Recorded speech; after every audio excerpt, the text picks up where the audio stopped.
Welcome to the deep dive. Today we're tackling a really big topic, this whole idea of hustle culture. Yeah, it's everywhere.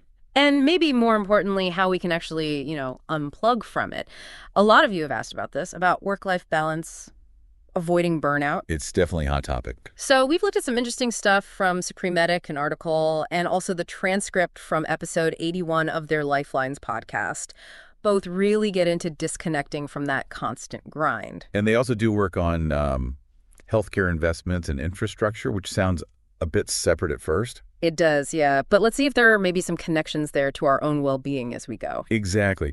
So the aim today isn't just to define terms. We really want to pull out some actionable insights, things you can actually use. Right. The kind of understanding that helps you see the pressure, sure, but also actively build something more sustainable, a better rhythm for your life. Like a shortcut through all the noise out there. Precisely. How to navigate it without getting, totally overwhelmed. Because honestly, who hasn't felt that? That little voice saying you need to check email late at night or just do one more thing. Mm-hmm. It's this feeling of needing to be productive, like all the time. Yeah. So how do we push back? Thoughtfully, I mean. Let's get into it. Okay, let's start with defining it. What is hustle culture? Our sources describe it as basically the glorification of overwork. Yeah. Constant effort, late nights. Sacrificing sleep. Yeah. Sacrificing sleep, being completely run ragged. And it's not just accepted, it's almost celebrated. Like it's the only way to succeed. Right. And there seem to be these core beliefs driving it, like rest is for the weak. Taking a break means you're not dedicated enough. Exactly. And then there's that dangerous idea that your productivity equals your personal worth. That's a big one. If you're not producing constantly, somehow you're less valuable. And we've all done it, right? Confuse being busy with being important or effective. A packed schedule doesn't automatically mean you're doing good work. Not at all. And underpinning this is the expectation of constant grinding, as the sources put it. Grinding, yeah. It's not just 9 to 5 anymore. It creeps into evenings, weekends, even holidays. The message is always be striving. Always push harder. Which might get you some quick results, maybe? Short-term wins? Sure, maybe. But the sources really warn about the high risk of long-term burnout. You just can't operate at that intensity forever. It's not sustainable. No, definitely not. Which brings us to the actual toll it takes. It's more than just feeling tired, isn't it? There's a real psychological cost. And maybe physical, too. Absolutely. The mental health consequences are pretty stark when you look at chronic hustling. We see chronic stress, anxiety. It almost becomes a default state for some people. Just living with it. Yeah. And there's this risk of losing your identity outside of work. If everything is about your job, who are you when you're not working? That's a scary thought. It makes it really hard to properly switch off, to relax, because that pressure is always there, humming in the background. And burnout, that word keeps coming up, that total exhaustion, feeling detached, numb even, potentially leading to depression. Definitely. And it makes sense that relationships suffer too, right? If work always comes first, those connections with family, friends, they can really weaken. You end up feeling isolated. Yeah. And thinking about the physical side, while the sources mainly talk about needing health and balance, we know chronic stress takes a physical toll. Sleep problems, getting sick more often. All connected. It really is. Easily overlooked when you're just trying to keep up. It makes you stop and think. Have you ever felt like your whole sense of self was just your job title? It creeps up on you.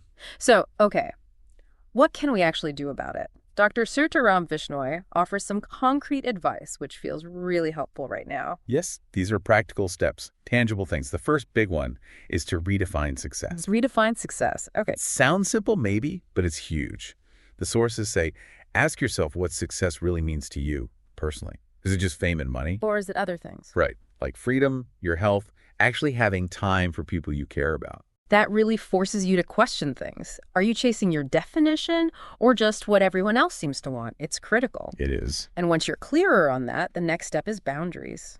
Creating boundaries around work. This is tough for so many people. It's tough, but essential for, long-term well-being. The sources stress setting clear working hours. And sticking to them. Sticking to them is the hard part. It is. And turning off notifications after hours. Yeah. That constant ping, it really gets into your head. Oh, yeah. Taking proper lunch breaks, like actually stepping away, using your vacation time. These aren't luxuries. They're necessities for recharging. I like how they frame boundaries as bridges to balance, not walls keeping you out, but pathways to something better. That's a great way to put it. And then there's the idea that feels almost rebellious in hustle culture, resting without apology. Exactly. Intentionally schedule unstructured time, time with no goals, no tasks. Just Napping, daydreaming. Yes. Napping, daydreaming, just sitting quietly. The sources say treat these as real self-care.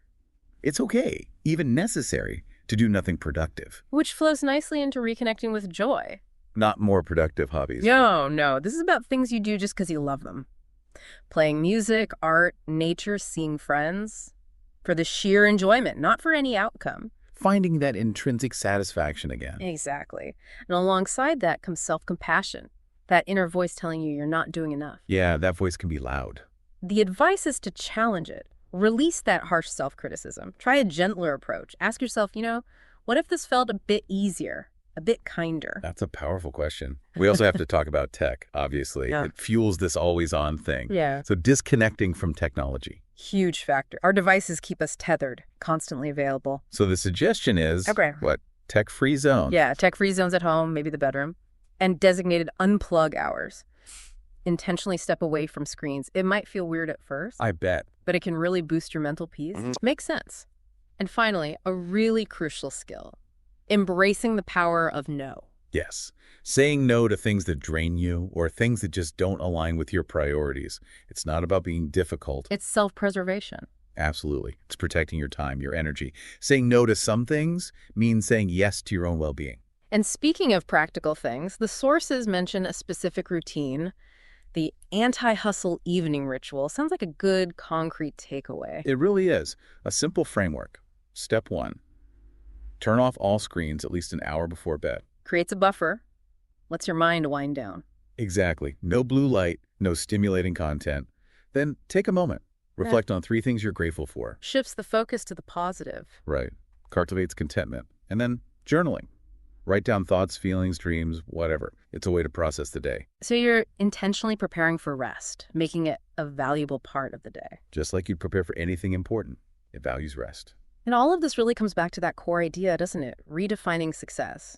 It's not just a one-off decision. It's an ongoing process. Yeah, consciously shifting away from just external validation and prioritizing your internal state.